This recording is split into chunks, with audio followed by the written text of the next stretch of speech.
Nýverið var gefin út bók einn eftirminnilegasta karakter íslenskrar íþróttasögu, knattspyrnuþjálfarann Kjartan Másson sem þjálfaði á sínum tíma lið eins og Keflavík, Reyni Sandgerði, Víði Garði og fleiri. Bókina skrifaði Sævar Sævarsson og ber hún heitið Kjartan Másson, engin helvítis ævisaga. Og það má með sanni segja að þetta sé engin helvítis ævisaga, en bókin inniheldur fjöldan allan af bráðskemmtilegum sögum af þessum litríka þjálfara sem þóttu oft fara óhefðbundna leiðir í sinni þjálfun. Bókin prýdd skemmtilegum myndskreitingum listamannsins Stefáns Jónssonar sem glæða sögurnar lífi. Við ræddum við þá Sævar og Kjartan og fengum að heyra tilurð bókarinnar. Þess má geta að lengri útgáfa af viðtalinu við Kjartan að finna á vef Víkufrétta, www.f.is og á YouTube-rás Víkufrétta.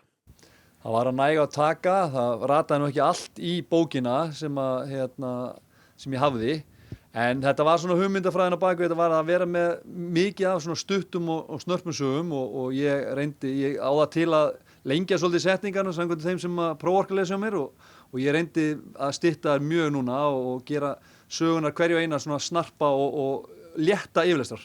Og við vorum í lyftingu náttúrulega og við vorum í aeróbík og við vorum í fimleikum sem slóð nú eiginlega öll með.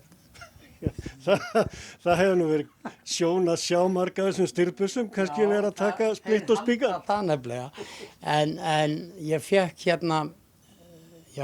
fimleikaþjálfara í Keflavík til þess að búa til prógram fyrir mig svona sem fyrir fótboltamenn sem hann gæti búið til, svona í stöðvum. Og hann gerði það og þetta var alveg ótrúlegt og hann sagði við mig á eftir að hann hefði ekki reiknað með þessum, að þeir gætu þetta allt. En þeir eru svolítið kaldir og eru ekki hræddir við að gera hluti sem myndi ekki gera aðrir. En já, það fannst mér mjög gott og þeir höfðu mjög gaman að því. Flestir, sumir höfðu nú ekkert gaman að því. En það má segja að þínar svona þjálfunar aðferðir hafi verið svona frekar óhefðbundnar þá á þeim tíma sérstaklega.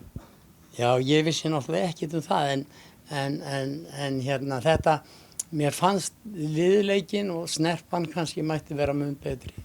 Og að því gerði ég þetta og við vorum í þessu svolítinn tíma og hann hafði mjög gaman af þessu sjálfur í rauninni að fylgjast með þeim, hvað þeir gátu.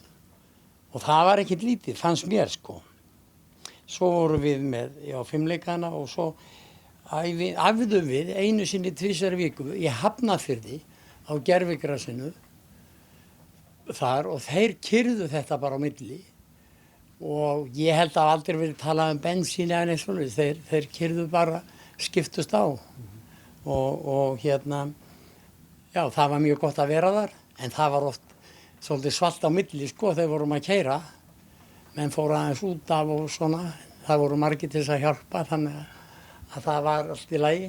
Þetta það áður en að Reykjanesvöllin kemur til sögunar? Já, þetta áður en það var. Og við vorum þar. Og þú talar að þú hefðir sett á í hnefiðleika þjálfun? Já, Gunni, við ræddum þetta við Gunni Odds. Og Gunni var nokkuð góður í þessu. Og við fórum í þetta, hikuðum ekkert við það. En það mátti ekki slá í höfuðið, en þeir máttu slá svolítið í líkamann, það væri alltaf leið. Það væri bara snerpa og styrkur að fá högg, maður fær það svolítið í bóltanum. Og það var mjög gaman og gott. Heimasíðan er millilending.is, þannig ég hvet bara alla áhugasama skemmtilegan karakter að fara þangað inn og næla sér í bókina. Og þetta ekkert endilega bara knattspyrnuáhugamenn, það getur fleiri haft gaman að. Þetta bara fyrir alla sem hafa gaman af snörpum og skemmtilegum sögum af geggjum gæjum.